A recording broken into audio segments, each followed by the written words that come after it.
How's it going? Welcome back to a very special video with the majestic host, the Savior. Yes, do not be afraid, my dear Vault Dwellers, you are in safe hands. And today, I am so excited to be talking about this. Welcome back to the third episode in this Fallout month series, limited edition series on my channel. We're doing 7 Fallout themed videos this month. The next one will probably be the philosophy of the Fallout factions. So I'm very excited to be talking about Fallout 76. Do go back and watch my Fallout New Vegas content, the big updated review on that, and with Fallout 4 and the next gen details, all that stuff. If you are interested in Fallout like me and you're passionate about this franchise, and now we have an awesome show to go along with it, so even more people will get involved. Speech skills. My primary passion is teaching American history with a focus on ethics. I also participate in gymnastics club. I have been watching the Fallout show, and I've got to say, yes, there are some nitpicks that don't quite fit into the lore exactly, and it does very much feel like a Bethesda Fallout show, but I've got to say, the direction, the writing, the tone is absolutely Fallout. They nailed it. For people who haven't ever played a Fallout game, like my wife, for instance, she, doesn't know really anything about Fallout, but she can already get the tone of why I am so passionate and insane about Fallout. She understands, okay? I'm not just going to be divorced, I hope. Maybe. So hopefully a lot of people will get more interested in Fallout, and especially OG Fallout, because those games are the GOAT, and I lean to that side more, Fallout New Vegas and the OG Fallouts, and Fallout 3, of course, being a great game. Fallout 76, let's discuss it. Today I'm going to be giving you Fallout 76 2024 review. The 2024 Fallout 76 updated review, okay? Looking at this game now. It allows us to have 16 times the detail. 16 times the detail. 16 times the detail. 16 times the detail. My yearly reviews are very different from other people who do, up-to-date content on a game. I look at the game as if it was coming out now, comparing it to what it was like on release, and comparing it to other games, and basically looking at the title as it stands now, analytically and with a philosophical lens. If you do enjoy gaming content, retrospective gaming videos, and up-to-date early access reviews, you're in the right place. Please do subscribe. We're so close to 10,000 wise ones now, and it would be awesome to hit that milestone with you guys. Oh, yes. Right, yes. Is he listening to us? He's listening. He's not understanding. Yeah, he doesn't even, get us, man. And I just have to say thank you to my community. You guys are awesome. I love what we're building here. Looking at things with a philosophical lens and analyzing games and media. So Fallout 76 in 2024, has it finally, been fixed? Because this is the only Fallout experience that we can experience with other people. And in that essence, I'm bringing on a little bit of a co-host for this episode, a friend of mine, Dr. Douche. Yes, that is his name, don't question it. So we're going to hear his perspective as well as someone who is more casual to the Fallout franchise. His favorite video game is Fallout 4, and he's never played any of the other games, so his perspective is quite different, and I think a lot of people can, relate to that, especially if they're just coming from the show.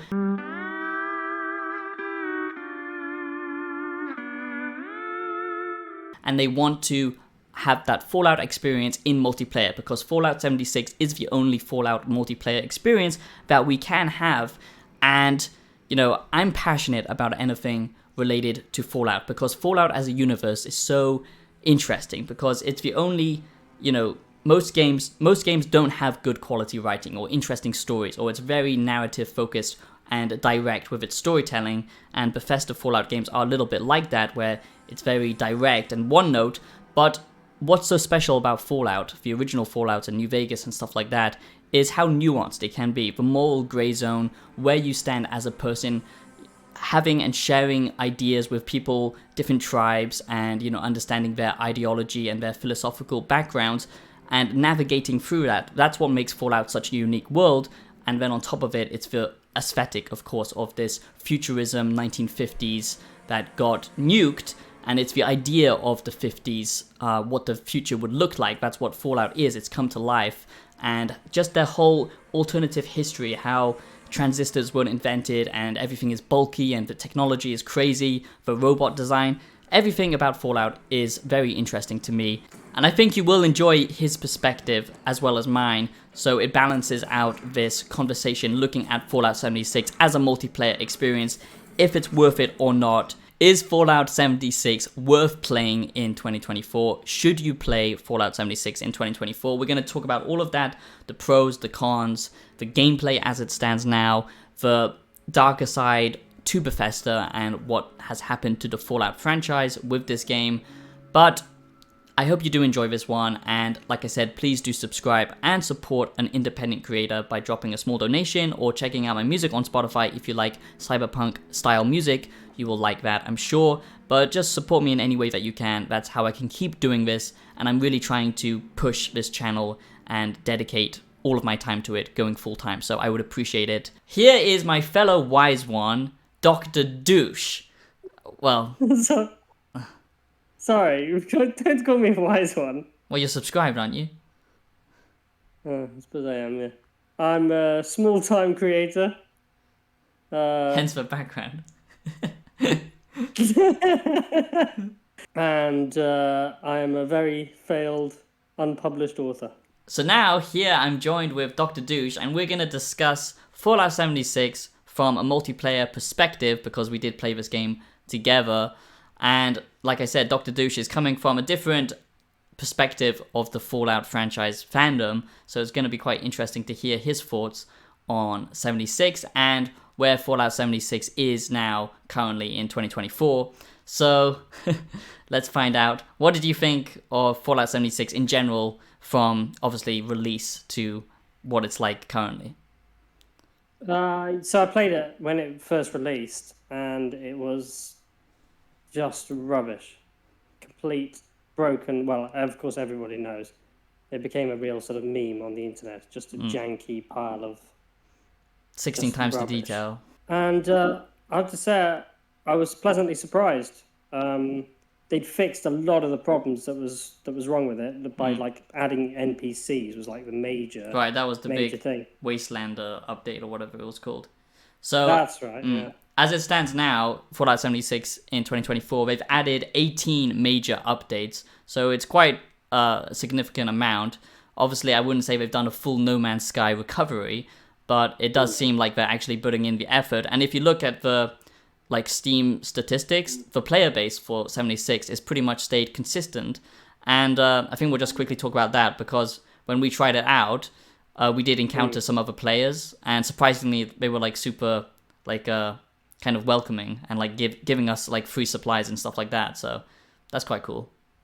Yeah, you'd expect the Wasteland to be just sort of brutal and horrible. Yeah. It's not like playing DayZ where you come across 90% of players and they'll just completely do you over. The people that have been playing Fallout 76 from the beginning have leveled up to a point where they are literally gods, you feel demigods, you feel like an ant, and they are some sort of full-scale god.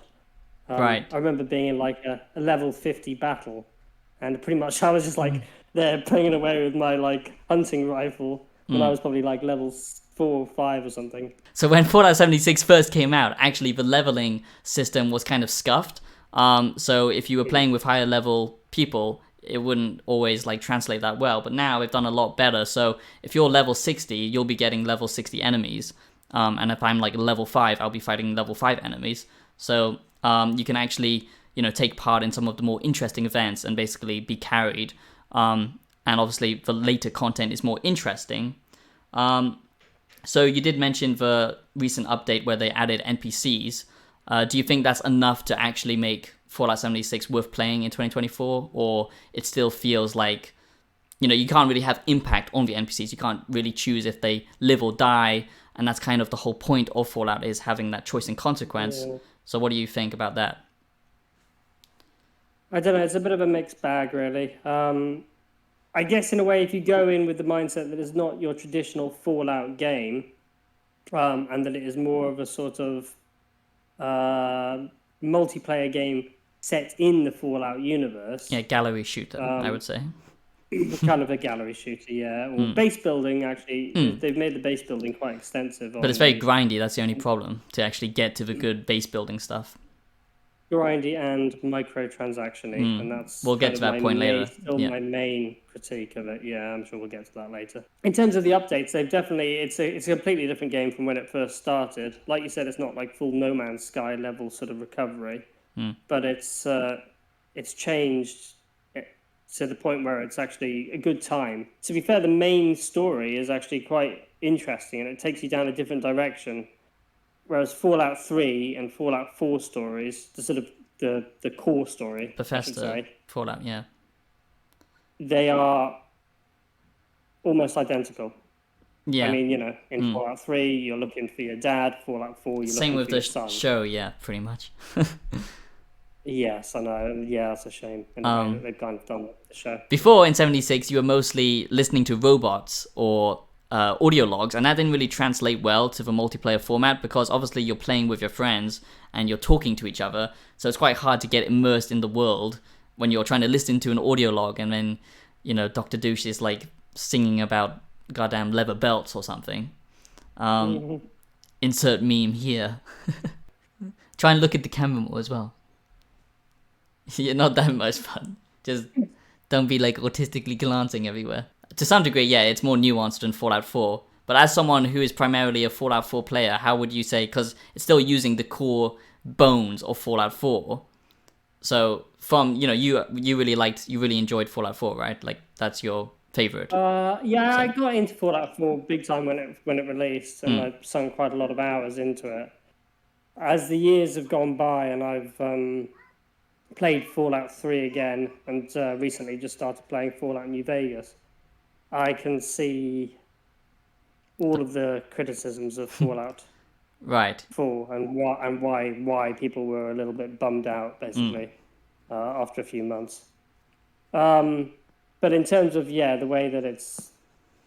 One thing I do think that Fallout 4 got better than Fallout 3 and Fallout New Vegas was the gunplay. Yeah, of course. Sadly, it doesn't quite translate to Fallout 76. Right, that's something I just want to touch on because originally Fallout 76 was terrible with its goddamn hitboxes. It doesn't matter if you have really good internet. If you're, playing in this shared world space, you will shoot at something and maybe it won't register or it's delayed and the animations are kind of janky.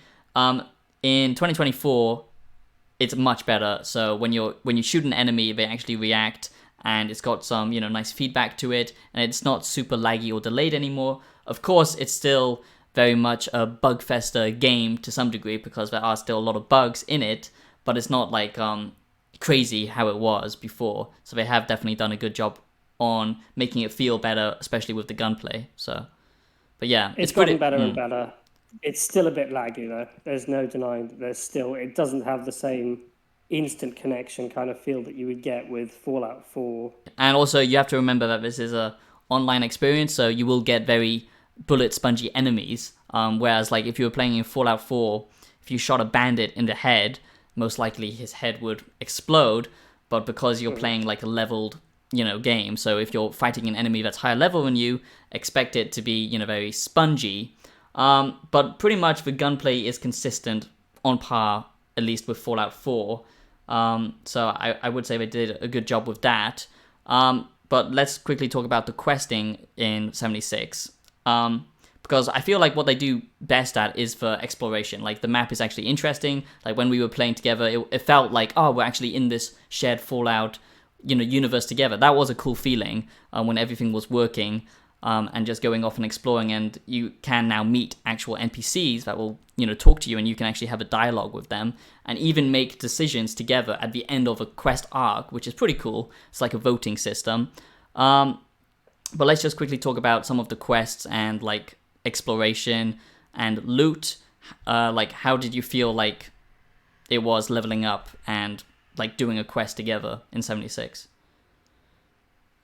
Yeah, I think the leveling system leaves a lot to be desired, quite frankly. They have a card system in Fallout 76, which feels very sort of freemium-y, kind of like it doesn't jibe with the Fallout 76. With the Fallout franchise. But yeah, I think that is a good point. The card system doesn't really fit the Fallout theme, and it doesn't really give you the like player agency and RPG creation of your character like the other Fallout games really do. Because yeah, exactly. Because if you want to commit to a build, you can only have a certain amount of cards before you have to swap them out. So, but what do you think of the like exploration? Like when we're finding new locations and stuff like that, do you think that was done well? The exploration is pretty good, yeah.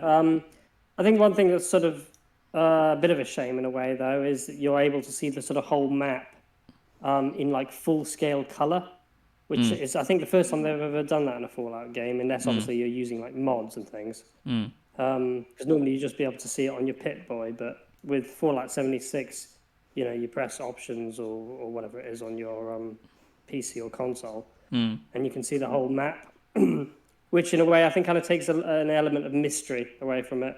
If you want a Fallout multiplayer experience, then obviously this is the best you can get. And now with the updates in 2024, it's like a lot better because now you can actually explore the pit as expeditions, and that's a reference to the Fallout 3 DLC, the pit, which is a really interesting location. And they did a good job with that and some other added content that they did.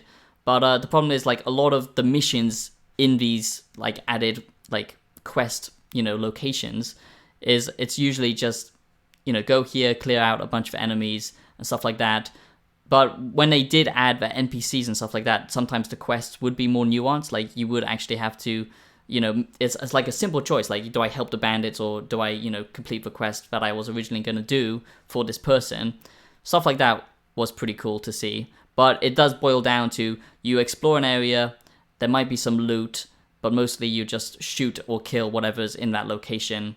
But then there are quests. I think we found like a weird, like a training ground where you have to complete like a little obstacle course where you're jumping around doing like a boot camp mission. Stuff like that is super cool. But they went for more of a MMO approach, so it's like a shared world experience. Yeah, I know. But somehow an MMO and Fallout doesn't work in the way they'd have been better off going along the Far Cry sort of model. Yeah, of course. And everyone sort of having their own individual world that other people can join. Okay, so another thing like that we spoke about is, you know, when you're playing together, exploration is the funnest thing, and the occasional quest that actually does something different when it's just not shooting a bunch of enemies. That's when it feels most like, we're sharing this Fallout experience and discovering, you know, like random NPCs that you can talk to. That's pretty cool.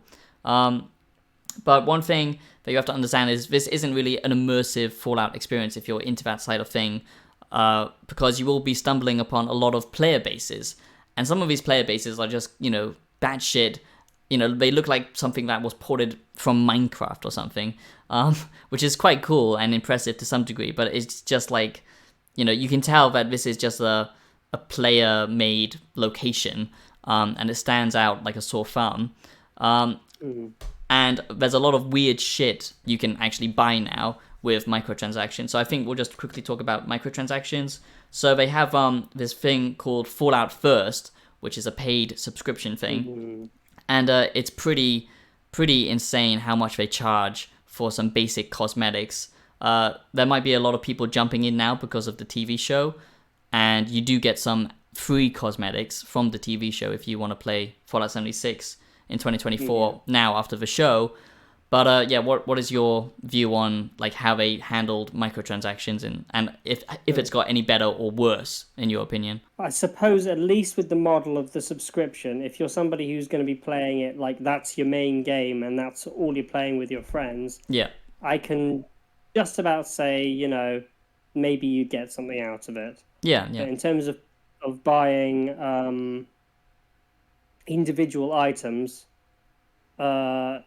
it's just mad. I've never put a penny into Fallout 76. I will never put a penny into Fallout 76. By all means, play it with friends, but I wouldn't be rushing to play it on my own. Yeah, exactly. It's not an enjoyable alone experience, but like I said, it is the best Fallout multiplayer experience, and they have added a lot to it. It's like much more polished, you know, it's done kind of like a cyberpunk where it was completely jank, broken on release. It's at least stable now, but combat is fun, exploration, and there's actually more Fallout DNA in it, but it's still not like the perfect Fallout experience, but it is fun with your mates. So I would still recommend it, especially now, Fallout 76 in 2024. Is it worth it? I would say so. And I think you're leaning slightly towards yes, even though it does have problems, right? Yeah, I would say on balance, if you're looking to, especially with the TV series having come out. Anyway, I hope you enjoyed this third installment of my Fallout Month series. And if you enjoyed this commentary with Dr. Douche, he will be appearing more on the channel if he is liked well enough. So look forward to that. And I'll be seeing you in the next video. Peace out.